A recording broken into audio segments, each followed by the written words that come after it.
Yeah, very animated in the first half. What was kind of your source of frustration when you got into halftime, kind of with the team? Yeah, I didn't think we were as hooked up as we typically are, especially defensively. I thought we gave them some opportunities from the 3-point line that we put a lot of time into the last couple of days about not letting them get started. And I thought once they hit one, they're the type of team that has guys that can make 3, 4, 5 of them that you can't guard because they're just get on a hot streak. So. I thought the guys after halftime, though, did a much better job. I thought we were way more aggressive. We got them pushed out, and we were able to disrupt them a lot more.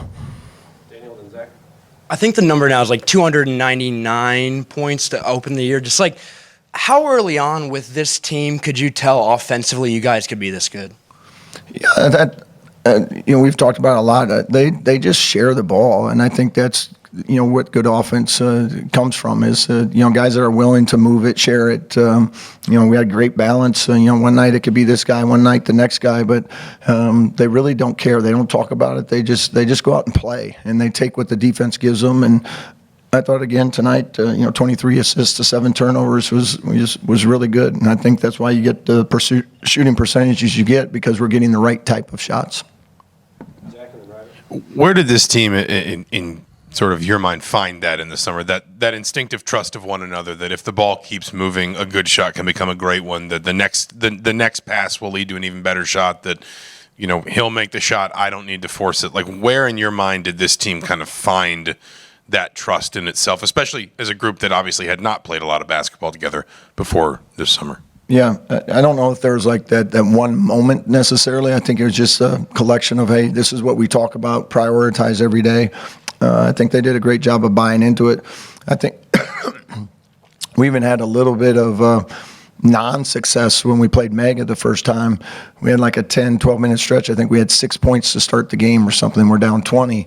But a lot of that was, as they soon found out, like the ball quit moving. So I think they've kind of learned from that a little bit of like, hey, we're really good at offense when we play this way. We're not as good when we play this way. And to this point in the season, they've done a really good job of continuing to share it. Yeah, Coach. So 10 or more threes each of the first 3 games hasn't happened here since 2016-17. Just your thoughts on how well you guys are doing what you want to do and getting the threes and making them. Yeah, again, I think they're getting the right type of shots. I think guys do a great job of understanding how to get shooters open. I think they have a really good understanding of when to deliver it. Their timing there has been good, and because we're getting enough movement, outside of all the different areas on the floor, we're able to kind of create some things and put defenses in some tough spots. And whether it's in pick and roll or back cuts, if the help comes from somewhere, our guys do a really good job of reading it. If it's not there, that means somebody else is probably open, and that's where a lot of those threes come from. Yeah, Darren, just with Tate Conaway, obviously big scoring night tonight. What does he do offensively to you guys to elevate you on the offensive standpoint when he is getting downhill and looking to actually create for himself instead of dishing out to his teammates? Yeah, what Tate just has that ability to get by people. He's got a little shake to his game, and you haven't seen it a lot. He hasn't needed to, but I thought tonight he did a really good job, and we thought he could potentially have a big night. We talked to him, shoot around today. Like anytime we're in trouble, like just create a gap or have the other guys create a gap, and you just stick your head down and try to get to the rim and make a play. And I thought he did a good job of attacking tonight. You got to the rim a lot. He got into the paint and sprayed. He's one of those guys that's something we're going to need throughout the year. Coach, Milwaukee was a team that takes a lot of threes. They had a lot of mid-range shots today. Was that a plan to run them off the three-point line, force those tough shots? Yeah, we wanted them off that three-point line as much as possible. I'll give them some credit. I thought our guys in the second half, there was a lot of possessions. I thought we played really good D, and they ended up with a challenge 12 to 15-footer, but they made them. And there was a few that weren't as difficult. But I thought the guys did a really good job defensively of making them take the shots we wanted them to take in the second half. You mentioned earlier about playing together. You got 73 assists in 3 games from a bunch of guys who never played with one another before.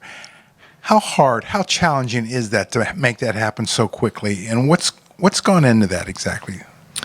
I think it's just a lot of the intentionality of who we brought here, and then their willingness to be a part of that.